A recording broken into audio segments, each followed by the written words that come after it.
Genesis chapter 1, verse 1 and 2. Yes. Siyavumelana bazalwane. Ekuqaleni uNkulunkulu wadala izulu nomhlaba. In the beginning, God created heaven and earth. Fundamental, verse 2. Bazalwane, ekuqaleni maqala konke owadala uNkulunkulu. Wena awusumdala isidalwa kuNkulunkulu. Ngokufunda verse 2. Okay. Yes.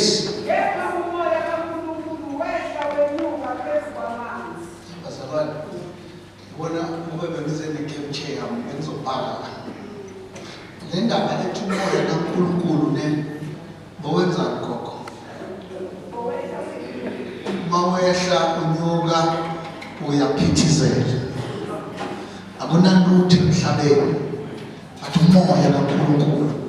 Kwangathi ngomathisa umhlaba wenzela thina masizofika sithola umoya kaNkulunkulu sovele unyathelile wabusa waphefumulela awakadala umoya athi umoya kaNkulunkulu ngosovele uko lithi kwakungenalutho but umoya kaNkulunkulu ohamba uyalusa. That's what needs to lead the church when all kungahambi kahle. Into ekumele siyilwele siyithandazele umoya kaNkulunkulu funa usuke ngapha ushone ngapha usuke ngapha uyele uma ungasekho sizohlala sodwa siqedane but makhona wona ukhona ukuyibamba nenkani yami angikhumbuza ukuthi lana ngize kuye lelithi iBhayibheli bekungenalutho kusho ukuthi before speak umoya kaNkulunkulu wabakhona mudala kunathi moya kaNkulunkulu. Verse 26.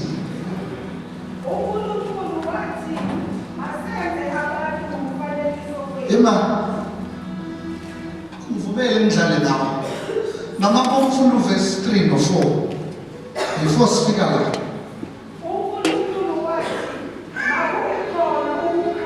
Yes.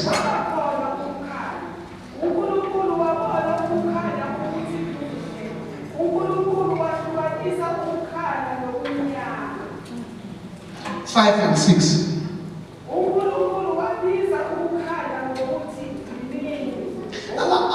akusumuntu wadisanda ukuthi ukukhanya yimini.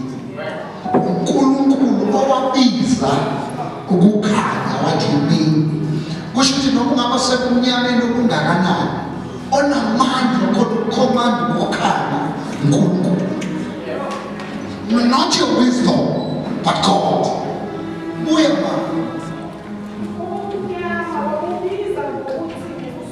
Right.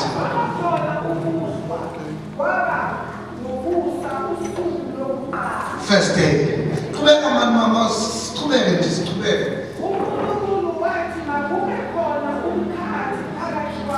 Yes.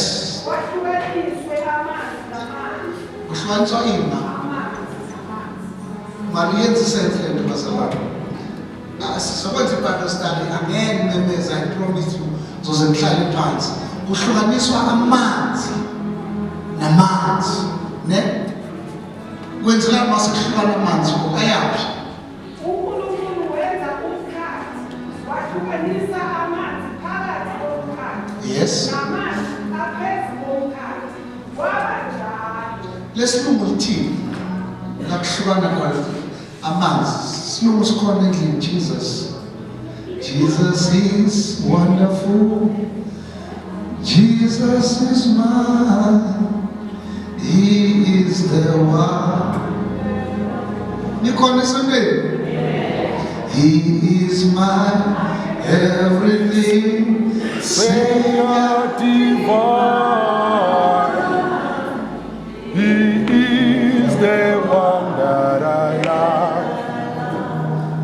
Mama ngifuna uzokufundela isilungu makuhlukana amanzi. Sizofika la ngifuna siye khona. Then God commanded, let the water below the sky come together in one place. Right? The land will appear. Ukuhlukaniswa kwamanzi namanzi kwakuvela umhlaba ukuze kube nendawo wena yokuhlala. Bathi mabathandaza kahle bathi izulu isihlalo sakho sonkosi bese kuthiwa umhlaba isenabelo senyawo zakho. Ngamanye amazwi uNkulunkulu ubehlukanisa amanzi namanzi wayezenzela indawo yokuhlala nendawo yokululela inyawo zakhe. Ngoba kuvela umhlaba bakumahlaba kwaba nendawo ukuthi ezakhe inyawo ngoba singeke sifike ebusweni bakhe wasehlisela emhlabeni laba izulu laba isitulo sikaNkulunkulu. Yeah. Kukhona nomhlabelelo wokudala othi ngoba wena uyisiphephelo sakho lapho uphila kwakukho uma ukhuluma ngoNkulunkulu ungabi namahlobo. Yabazalwane imani ngikhumbuze masinya sina nemimoya sina nabathakathi nakho konke okungacabanga ukulwa nathi kodwa ithemba lethu namandla ethu asekukholweni uNkulunkulu. When hell breaks loose siyazi ukuthi umhlaba isenabelo senyawo zakhe kanti izulu isitulo sakhe la ahleli khona. Umehlukanisa amanzi namanzi wayenzela ukuthi iy'nyawo zaluleke nilikhona. Therefore awukwazi ukukhonza uNkulunkulu beyikhona. Say this again. Awukwazi ukumkhonza ungamthembi. Anendaba ukuthi kubi kangakanani engikwaziyo akahluleki. Ikhona le ngoma yedala nethi la sonelena ngiculi ngifuna lesilungu. Ahlulwa yebo.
nobusuku.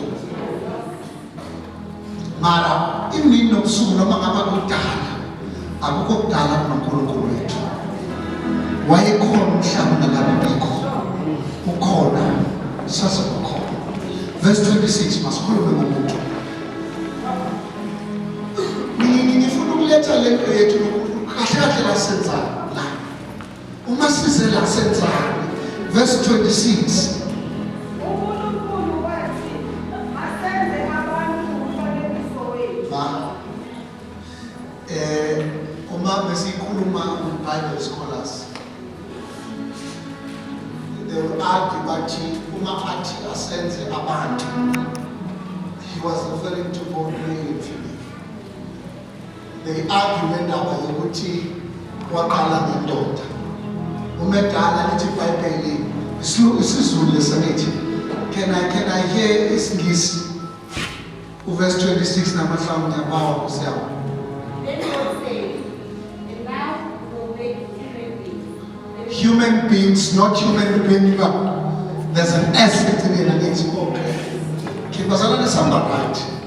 Uma edala manje wadala abantu. Mamfanekiso wakhe. Labantu abadala it's male and female at the same time. Akazange lenze iphutha lokuthi ashiye omunye eceleni. Sizohamba sinanzi sizofika la ngifuna sifike khona. Sivumelene ukuthi ukudala kathi ukushumayela uright no 5 namuhla. Uyaphi mama? Na umuntu ke sekadala, ne? Ngifuna kuletha nayo uma edalwa umuntu. Akufani ngalesikhathi ahlukanisa amanzi namanzi. Yabona bekhuluma athi ahlukane kuhlukane. But uma sedala umuntu uthi ke let us namanye amazwi uNkulunkulu wabuyela ebhodweni yasezulwini. Wabiza ikhabinethi yonke yakhe yasezulwini yahlala phansi. God the Holy Ghost bahlala phansi ungathi asenze namanye amazwi bakhipha uNkulunkulu kuNkulunkulu kuvela abantu. Malithi iBhayibheli thina senziwe ngumfanekiso wakhe hayi mahala yinoma siphuma kubi.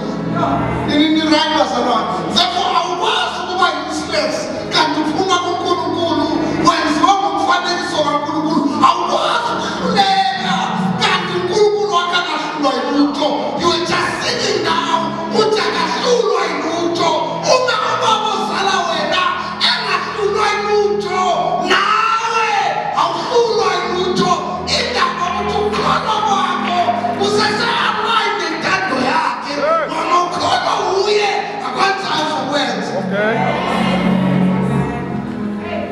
Okay. Let us. Let's in the morning. Skoko. Let's have my group as a tree. Say la man's prayer. Man's prayer. Thank you. Let's see. Jesus. Baba. Wetu osezulwini. Sijema.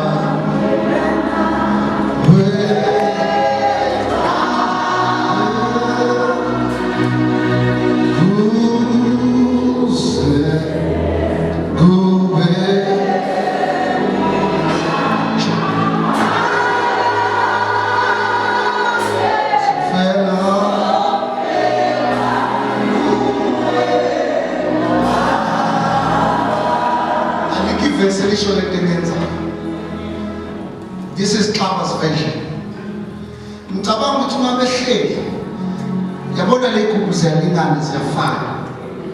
Zonke zimbala munye. Kwakuhleli icabinet God the Father, God the Son, God the Holy Ghost. Kudalwa wena. So uma ke mabahlala kanje akufanananga noma bakhipha amanzi. Awukwazi ukukhipha one kule 3 ayibalance. This mokhuluma ngoNkulunkulu Baba. Sizoyikhuluma lento nje kancane sizofika la sekho. Ukhuluma ngoNkulunkulu Indodana, ukhuluma ngoNkulunkulu Moya Ngcwele. Wena umhlaba udalwa la besizwe uNkulunkulu ne. uNkulunkulu. Wena umuntu ehlukana noNkulunkulu. Kwadingeka ukuthi kufuneka uNkulunkulu uJesu. When Christ the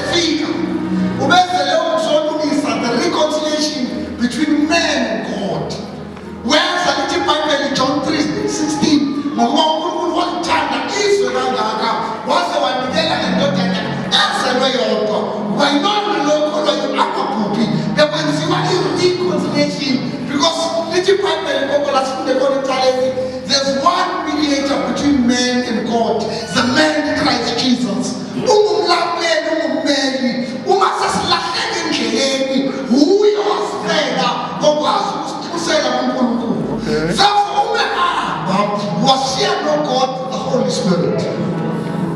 Moya ngcwele la akusebenzi wisdom yamfundisi, akusebenzi wisdom yebandla, kodwa kulawula yena. Uye othuhleli athi thandaza, wathi uyasiba athi thandaza, uthi uma uqeda ukuthandaza uzongathi kunento esukayo la, because makwenziwa thina kwathiwa let us, azange athi let them be. Asambe koko sekuGenesis 2 Moses 5 Genesis 2 Cala nje ufundela verse 15 ngamabomama uJehova uNkulunkulu wayesemthatha Sikoko man buya la Askisi Ngiyazi yathanda ukushumayela nabozo buya la Baba wethu osezulwini buya Sikoko kuyimali wamthatha umuntu woza mama uJehova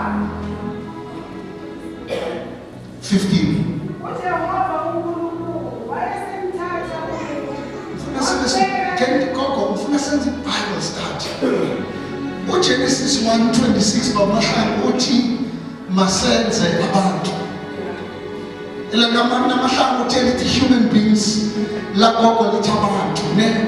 Mara uGenesis chapter 2 verse 15 lithi iBhayibheli uNkulunkulu wamthatha umuntu wambeka hayi abantu wabeka umuntu. Mara njengoba wabeka umuntu phakathi komuntu kunomuntu. Njengoba ambeka la phakathi komuntu kunomuntu. Kusho ukuthi lento yethu yokusindiswa uma lithi uJesu phakathi kwami akuqali manje. Genesis 2:15 makubeka umuntu emthini phakathi komuntu kwanomuntu. Ngani ngizwa ngoba ufunda woza wambeka emthini ngifuna ukudlula la sengiyathandaza namahlangu. I promise ngiyathandaza. Verse 15 koko umthatha umuntu wambeka emthini wase wambeka ensimini yase-Edeni yes. ukuba ayigcine. Bazalwane, angazi nginemezelana mara namuhla ne ngifuna siphume right. uNkulunkulu umbeke ensimini uMthobeni.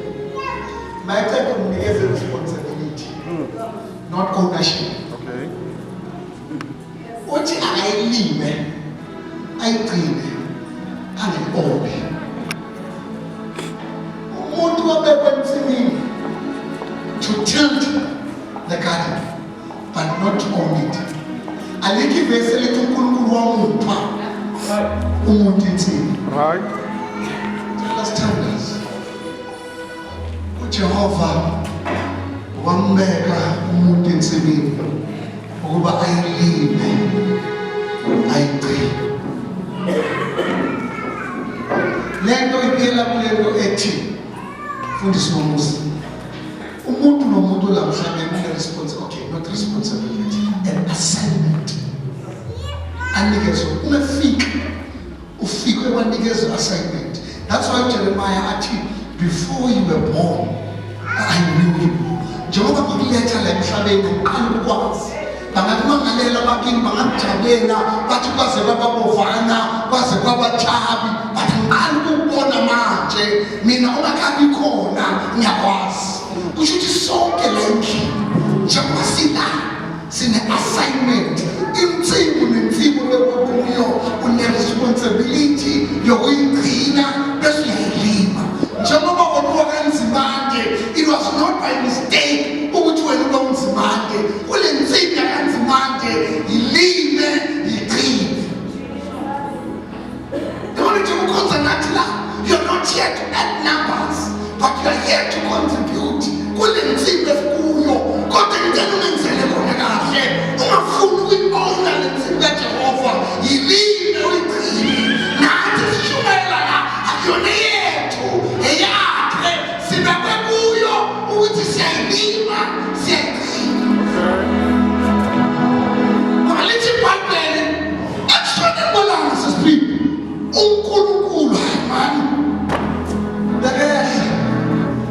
sovakashela umuntu lilisho njalo ngokomkhathi i-relation azangamshiye ensimini osemkhohlwa mara befele kumsithela eze azomvakashela ngakho ngifuna ukudlula la ukuthi ngithe phakathi komuntu nomuntu mara ngifuna chapter 3 asifunda verse 18 ngamabongo hayi kabi bazalwane ngifundele okunye mara ngifuna ukuchaza lokho engifuna ukuchaza hayi lokho okunye thana ya hayi kabi nje maphatheka funda verse 18 Genesis 2 verse 18